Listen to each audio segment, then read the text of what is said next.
So the question that I'm getting a lot of every single day is, hey, Governor, what about big summer events? And that is a question I would like to endeavor to answer, but I want to warn you that it's not a perfect answer. But since I'm trying every day to just respond to the needs of people on the ground in Rhode Island, and so I'm going to give this a shot. If you're planning a very large summer gathering, a 4th of July parade, a large music festival, a huge cultural event with hundreds and hundreds of people, you are not going to be able to have that event in the state of Rhode Island this summer with those people in person. That is a killer announcement for me to have to make, and my stomach is in a knot as I think about Aquidneck Island and Newport and Westerly and Bristol for the 4th of July parade and the Newport Folk Festival and all of the events that we have that make Rhode Island great and, quite frankly, that buoy our tourism economy. But in good conscience, I cannot stand here and tell you that you're going to be able to have those events in June, in July, in August, in the way that you had hoped to have. So I'm asking you now to prepare yourselves to make alternative plans. And I am so sorry to have to say that. I know tourism is a central part of the economy, and I'm going to go back to what I said earlier about the COVID relief funds. It is not out of the question that we will find a way to use some of that to help our tourism industry, our hospitality industry, because I know this is going to be really challenging. I'm also getting a lot of questions about weddings, and I know from personal experience, a wedding can be one of the best days of your life. It's for you and your family and your friends, beginning a life together. Some people plan it for a year or two. It's probably the most expensive expenditure you'll make in a lifetime, or one of them, and it's meant to be your special day.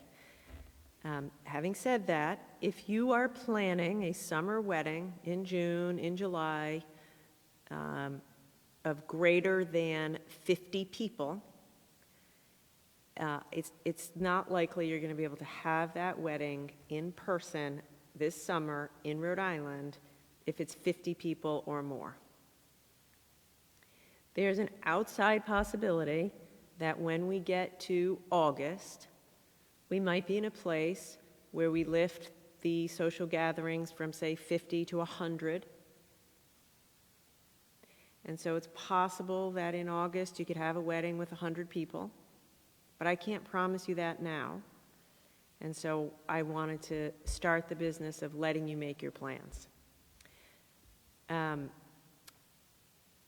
I will, later this week, be making this guidance more official, but I know that a lot of you are planning right now. I know that especially for the concerts and festivals, you're wondering, some of you have contracts that are due, and I just thought it was the right thing to do to let you know this summer, concerts cannot happen, festivals cannot happen, parades cannot happen.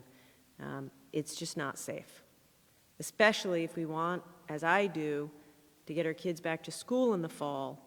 It's really important that we take it easy this summer so we don't have an outbreak. And for weddings, like I said, if it was a small wedding, you will be able to have it, 50 or fewer.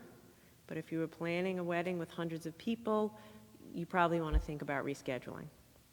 And we've been in touch with the Hospitality Association. We have been told by the Hospitality Association that many venues are being extremely flexible, and I'm so grateful for that. I will say this is a tough call. My heart goes out to both sides, the couples and the families, as well as the venues. So I will leave it to you to negotiate those private contracts. I will ask all of you to be flexible and creative, and I hope that by giving you some guidance in April, it allows you to begin now to start making summer plans. I have no doubt just generated many more questions than I have answered. What about churches? What about, other events? What about cultural events in the fall? I'm going to ask for a little patience. It's very hard for us to know now what life's going to look like in Rhode Island in September. So I'm going to ask you to hang on a little bit for that. And as I say, keep tuning in every day, because every day as I consult with experts, talk to other states, learn more about where we are, I'll be providing more information.